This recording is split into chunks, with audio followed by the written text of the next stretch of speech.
प्रतिशोध की भावना है तो फिर प्रतिशोध वाला, लड़ाई झगड़े वाला ही रूप जीवन में सामने आ जाएगा। जहां जन्म लेंगे फिर से कलह कलेश शुरू हो जाएगी। मोह ममता में पड़े हुए हैं तो मोह के बंधन आपसे मजदूरी कराते रहेंगे, जैसे आप इस दुनिया में करते हैं। मोह के धागों में बंधे हुए पूरी जिंदगी अपनों को कंधे पर बैठा कर जिएंगे, उनके लिए काम करते रहेंगे और आप ये सोचेंगे इससे उनका भला हो रहा है। भला नहीं हो रहा है, बल्कि आप उन्हें और कमजोर कर रहे हैं। क्योंकि जिंदगी एक ऐसी परमात्मा की दी हुई यात्रा है जिसमें आदमी को मजबूत होकर के ही जीना होता है। अगर आप दुर्बल बनकर जियोगे, माँ बाप आपको संभालें, कंधों पर उठाएं, जब तक आप बहुत नाजुक हैं, कोमल हैं, तब तक तो माँ बाप का सहारा चाहिए। उसके बाद जैसे जैसे आप बड़े होते हैं, शरीर से सबल हों तो मन से भी सबल हों, बुद्धि से सबल हों, संसार के झंझावातों का सामना करने की शक्ति पैदा करें। आप लोग जानते हैं कि तितली जब अपना अंडा देती है तो वो एक मकड़ी के जाल की तरह एक कोकून तैयार करती है, गोल घेरा जाल का, उसमें उसका अंडा होता है और वो धीरे धीरे उसके अंदर से लंबा आकार लेने लगता है। उसके बाद जैसे जैसे समय बीतता जाता है तो कीड़े जैसी शक्ल में आ जाती है तितली का वो बच्चा, और फिर धीरे धीरे उसके पंख निकलते हैं, लेकिन रहता वो जाल के घेरे में। वो जाल का घेरा ऐसा होता है कि उस बच्चे को बाहर से कोई खा ना सके, मार ना सके। वो रक्षा कवच है, लेकिन वो रक्षा कवच ही उसके लिए बाढ़ का काम करता है। वही जाल भी है उसके लिए, वो पिंजरा है। तो उसके बाद फिर जैसे जैसे बच्चा बड़ा होता जाता है, पंख आ गए तो पंख फड़फड़ाता है, वो पूरी ताकत लगाता है। धीरे धीरे वो धागे टूटने लग जाते हैं अंदर के जो जाल बने हुए थे। वो इतना फड़फड़ाता है कि धीरे धीरे सब धागे टूटने लगते हैं। इतने व्याकुलता के साथ उसे तोड़ता है कि सारे धागे टूटकर एक जगह छेद हो जाता है। वहां से फिर वो बाहर आता है और बाहर आते ही आसमान में उड़ जाता है। लेकिन अगर किसी ने उसमें छेद करके उसकी मदद कर दी तो बाहर तो वो निकल आएगा, लेकिन फिर उड़ नहीं सकता क्योंकि पंख मजबूत नहीं होते, वो गिर के मर जाएगा। तो वो सहायता नहीं करनी होती उसकी। आप लोग जानते हैं कि बहुत सारे ऐसे जीव जंतु हैं अपने बच्चों को कठिनाई में डालते हैं। कठिनाई में डालते हैं तो उसके कारण वो मजबूत होते हैं। मोह ममता में पड़ा हुआ आदमी अपने बच्चों को कभी मजबूत नहीं होने देता। हम प्यार करते हैं ना जी अपने बच्चों को, हमारे होते हमारे बच्चे को तकलीफ हो जाए तो तुम सारी जिंदगी बैठे रहोगे। तुम्हारे बच्चे को तकलीफ नहीं हो रही है। फौजियों को कमांडो ट्रेनिंग दी जाती है और कहा जाता है जितना यहां पसीना बहाओगे उतना ही युद्ध में खून कम बहेगा तुम्हारा, क्योंकि ये पसीना ही तुम्हें जिंदगी देगा, यही तुम्हें बचाएगा, यही रास्ता है। लेकिन मोह ममता वाला इंसान अपने बच्चों को ऐसे छिपटा के रखेगा। मेरा बच्चा, अमीर का बच्चा और कमजोर होगा। पूरी दुनिया की गर्म हवा ना लग जाए, ठंडी हवा ना लग जाए, मेरे बच्चे के पांव जमीन पर गंदे ना हो जाए। ये मोह ममता वाला व्यक्ति पूरी जिंदगी अपने बच्चों को कंधों पर ढोएगा और फिर मोह में पड़ करके इस दुनिया से जाएगा तो फिर वैसी स्थिति में फिर दुनिया में आएगा, फिर वैसे दुख भोगेगा। और कमाल ये है कि मोह में आप तो पड़े हुए हैं लेकिन आपके बच्चे तो नहीं, वो तो बड़े होते ही आपको त्याग देते हैं। जिस समय आपको सबसे ज्यादा प्यार की जरूरत पड़ती है, जिस समय आपको सबसे ज्यादा सहारे की जरूरत पड़ती है, जिस समय भावनात्मक साथ की जरूरत पड़ती है, उसी समय सब आपसे दूर होते हैं। और दुख तब होता है जब वो आपकी चीजें लेने के लिए तो झगड़ा करते हैं, लेकिन सेवा के लिए और समय देने के लिए साथ नहीं देते। प्रकृति तब आपका मुंह तोड़ना चाहती है, लेकिन उसके बाद भी आदमी क्या कहता है, अपना अगर मारेगा तो छाया में ही डालेगा, मर गए तो तुम धूप में गिरो या छाया में, क्या फर्क पड़ता है भाई, क्यों चक्कर में पड़ते हो। लेकिन मोह है, रुलाएगा जरूर, तड़पाएगा जरूर। आदमी कहेगा पिता हूं ना, मेरी ममता मुझे मजबूर करती है, अपने बच्चों के आंसू नहीं देख सकते, तो बहने दो उनके आंसू, मजबूत होने दो उनको।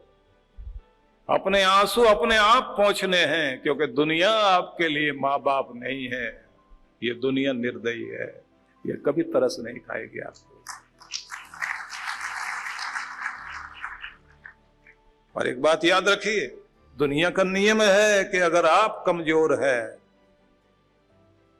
तो लोग दूर से हमदर्दी दिखाकर अंदर अंदर मजाक उड़ाकर निकल जाएंगे, कर्मों का फल भोग रहा है, ये था ही इस लायक। जलते लोग उससे हैं जो कुछ होता है, तानाकशी उसको करते हैं जो कुछ होता है, मजाक उसका उड़ाएंगे जो कुछ होता है। पीछे गिराने के लिए, नीचे गिराने के लिए लोग उसी के लिए बाधा खड़ी करते हैं जो उनके अहंकार को चोट देकर सिर उठा के खड़े होने की कोशिश करता है, उसकी मजाक उड़ाते हैं लोग। इसलिए अगर लोग आपसे ईर्ष्या करते हैं तो गर्व करो कि भगवान ने आप किसी लायक तो बनाया।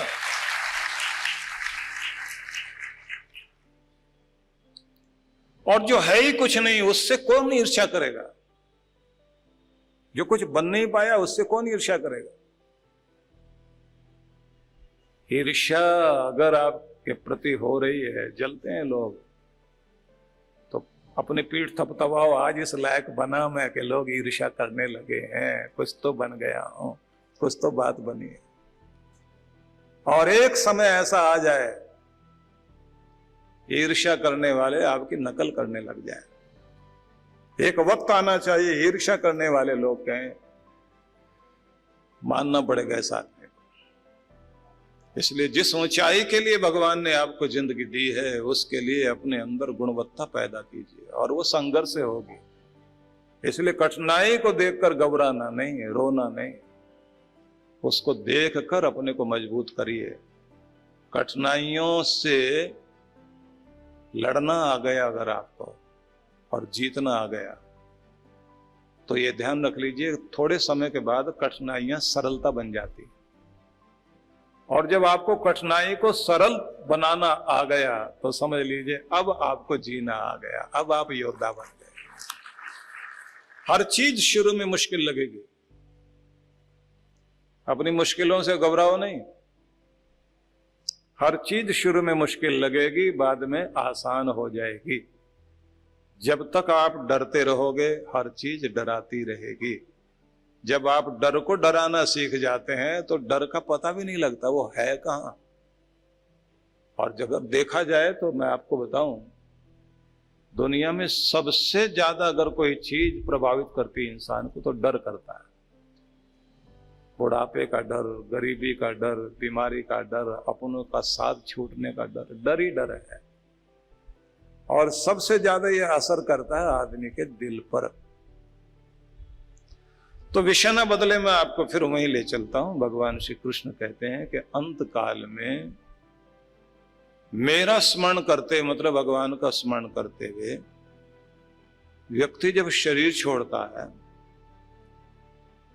वह स्मरण करने वाला जिस भाव भावना में होता है उसी भाव भावना के अनुसार उसकी गति होती है। और अगर वह प्रभु की भावना बनाकर शरीर छोड़ता है तो फिर वो प्रभु को ही प्राप्त करता है। प्रभु मतलब आनंद, प्रभु मतलब अमृत, प्रभु मतलब शक्ति, प्रभु मतलब जहां दुखों का नाश हो जाता है और सुख ही सुख है।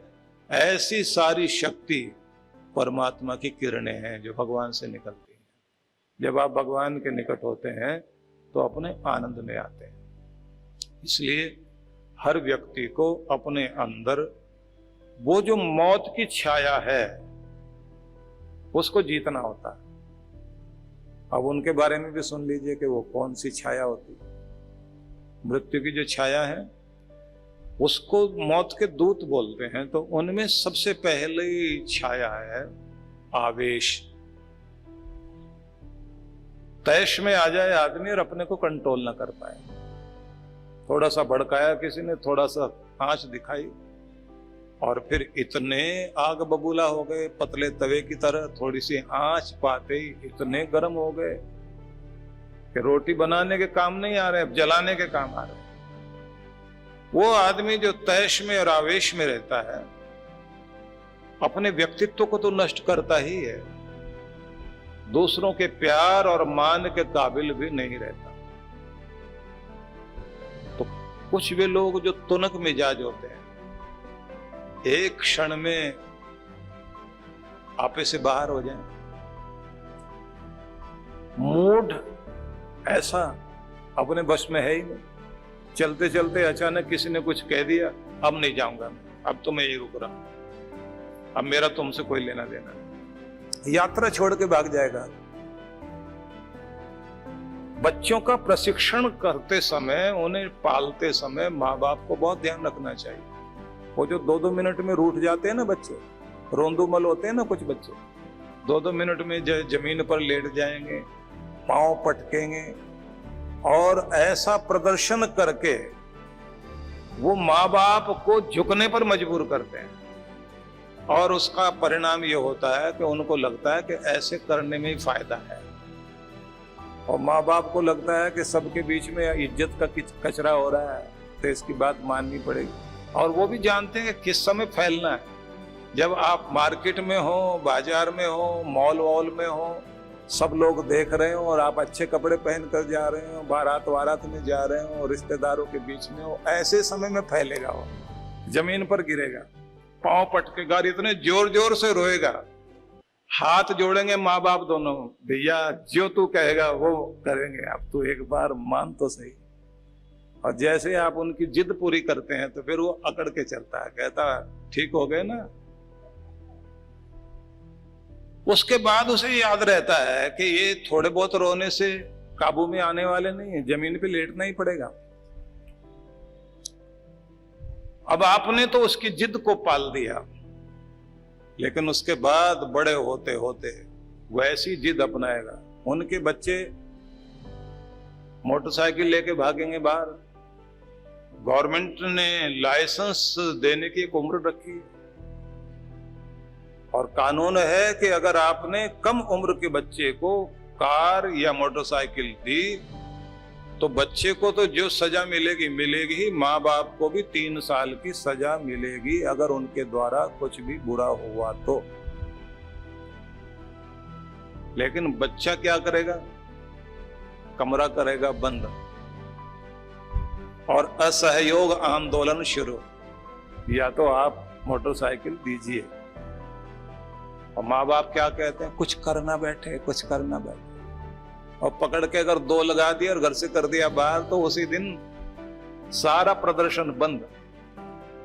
लेकिन आपका मोह और आपकी ममता, आप पाल ऐसे रहे ना उसको। सबसे ज्यादा दुखदाई तब होता है जब वो अपनी पत्नी को ऐसे नाच नचाता बड़ा होकर, और पत्नी जो है उस समय कहती है पता नहीं इनके माँ बाप ने इनको पाला कैसे, ये शिक्षा दी है। और सास अपनी बहू को 50 ताने मारती है, कैसे घर से आई है, क्या सीख के आई। वो बेचारी पलट के बोल नहीं पाते, तूने अपने बेटे को सिखाया क्या है? ऐसे पाले जाते हैं बच्चे।